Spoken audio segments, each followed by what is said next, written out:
this is the second and final video of this chapter. Now we will learn about the states of matter are interchangeable. We will learn about this.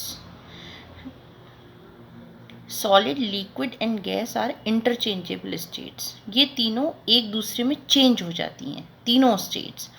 We have already studied about the three forms of water. Three forms of water सबको ही पता है, solid, liquid and ice. Solid form में वो ice होता है, liquid form में water होता है, और गैसियस फॉर्म में वो वेपर होता है, यानी कि स्टीम बन के उड़ जाता है ना, vapour. That is, these are the three states of water. Now see this picture. In this picture you can see this is the form of water, one form of ice. इसको हम थोड़ा गर्म करते हैं तो ये मेल्ट होकर के पिघल जाता है, वाटर बन जाता है. और गर्म करने पे जब हम इसको और गर्म करते हैं तो ये हीट मिलती है ना इसको, तो इवेपोरेट होने लगता है. ये देखो, ये वेपर बनकर उड़ रहा है ना. अच्छा, ये वेपर जब ठंडी होती है तो ठंडी बन के वापस अगेन लिक्विड फॉर्म में आ जाता है, चेंज हो जाता है ना. ये गैसियस फॉर्म चेंज हो जाती है, वापस लिक्विड फॉर्म में आ जाती है. अब इस लिक्विड को जब हम और ज़्यादा कूल कर देते हैं, then it will change in ice form. ये सॉलिड फॉर्म में चेंज हो गया है ना, फिर ये आइस बन जाता है. Now it is clear with this picture that one form of matter can be changed into another by heating और कूलिंग. एक स्टेट से दूसरी स्टेट में उसको गर्म करने पे या उसको ठंडा करने पर उसकी स्टेट जो है चेंज हो जाती है. अच्छा, जब हम कैंडल जलाते हैं, वैक्स वाली कैंडल जलाते हैं, तो वो पिघल जाती है ना, मेल्ट हो जाती है. जब वो नहीं जली होती है तब वो सॉलिड फॉर्म में होती है, और जब हम उसको बर्न करते हैं, जब उसको जलाते हैं, तो वो कैसी हो जाती है, लिक्विड बन के पिघलने लगती है ना. तो सॉलिड वैक्स से क्या हो जाता है, वो मेल्टेड वैक्स में कन्वर्ट हो जाती है. होता है ना ऐसा. अच्छा, नाउ सी दिस. शिकंजी बनती है, मामा लेमनेड बनाते हैं ना, शुगर ऐड करते हैं वाटर में और उसमें नींबू भी ऐड करते हैं, है ना. शिकंजी बनती है ना. अच्छा, उसके लिए हमें क्या करना पड़ता है, वाटर में शुगर को ऐड करना पड़ता है, ठीक है.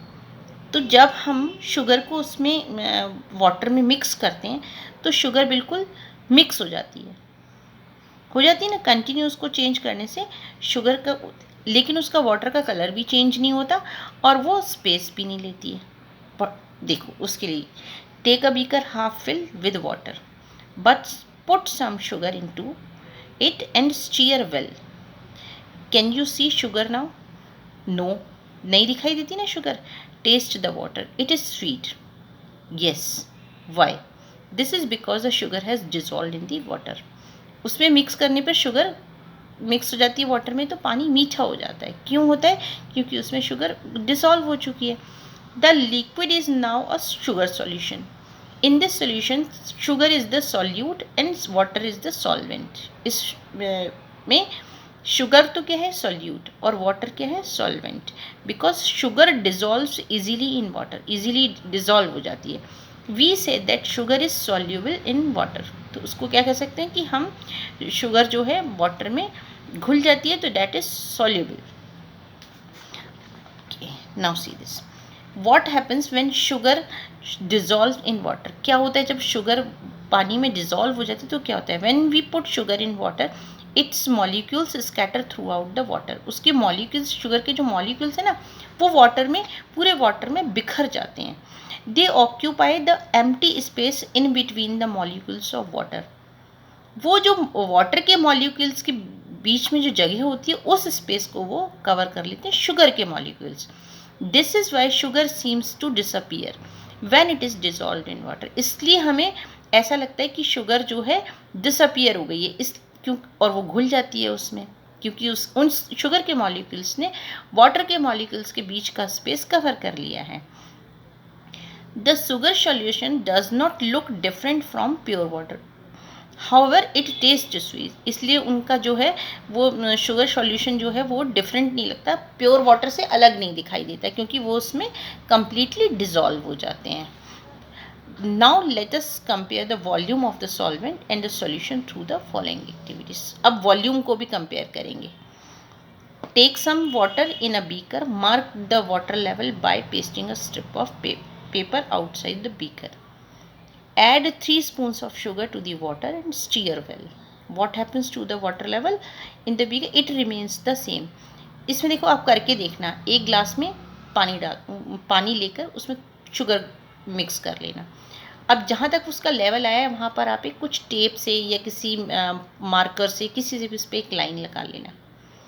जब उसमें शुगर घुल जाएगी तो देखना आप उसका लेवल बढ़ेगा नहीं. कोई चीज़ ऐड करिए तो बढ़ना चाहिए ना, बट नहीं बढ़ेगा, उतना का उतना ही रहेगा.